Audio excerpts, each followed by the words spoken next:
Gégère, bonsoir. Bonsoir. Alors on sait que les enfants et adolescents sont spécialistes quand même dans l'art de tester les limites, mais est-ce qu'ils prennent parfois bêtement des risques en jouant à des jeux dangereux?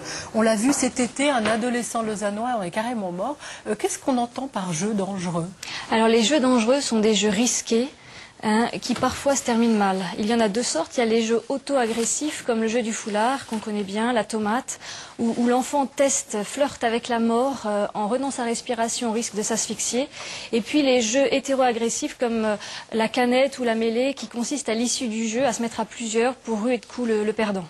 Ouais, tout un programme. Ouais, c'est pas très gai. Mais qu'est-ce qui pousse ces enfants à ces pratiques, ou ces jeunes plutôt, on devrait dire, non? Alors les jeunes de cet âge ont besoin de tester les limites de la vie, de la mort, de leur toute-puissance, ce sentiment d'invulnérabilité, et puis ont besoin de sensations fortes. Et je dirais que la symbolique, c'est celle du rite de passage, faire comme et transcender ses peurs les plus profondes.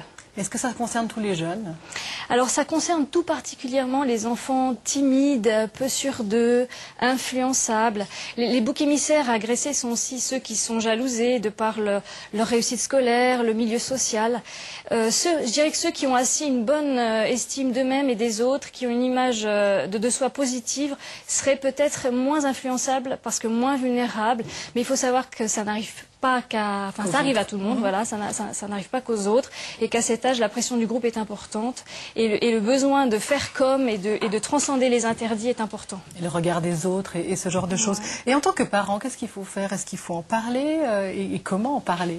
Alors, pour prévenir, je crois qu'il faut en parler le plus tôt possible, mais sans dramatiser. Alors, peut-être l'idéal, c'est de laisser venir les questions des enfants, les écouter, leur en poser quelques-unes sur leur fréquentation à l'école, les jeux pratiqués dans la cour de récréation.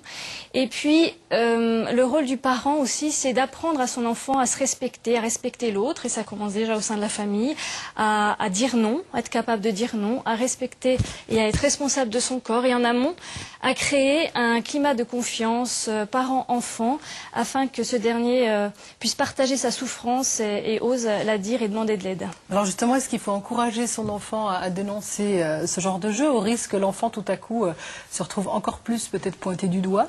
Oui, mais moi je crois que se taire, c'est laisser faire, et qu'on pourrait imaginer à l'école que se créent des groupes d'enfants qui seraient élus par leur classe pour repérer la violence à l'école, à la récréation ou ailleurs, et qui la dénoncent dans un cadre qui serait décidé par le professeur ou le doyen. Le groupe d'enfants changerait au cours de l'année pour ne pas être stigmatisé, et puis je pense que cela a pour but de prendre conscience de soi et de l'autre, et de développer le sentiment d'être responsable de soi et des autres. Parce qu'en fait, vous le disiez au tout début, donc l'enfant a vraiment le sentiment de pouvoir contrôler la situation presque jusqu'au bout, et en réalité, ça n'est malheureusement pas toujours le cas. Non, parce qu'il y a beaucoup de souffrance et beaucoup de peur. Ouais.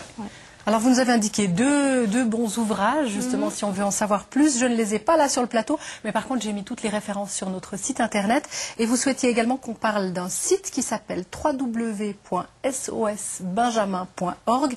Alors là, c'est un site qui parle vraiment de ces problèmes de jeux dangereux. Essentiellement du jeu du foulard, et malheureusement il y a un témoignage de Benjamin, donc ce jeune garçon qui s'est tué en pratiquant ce jeu.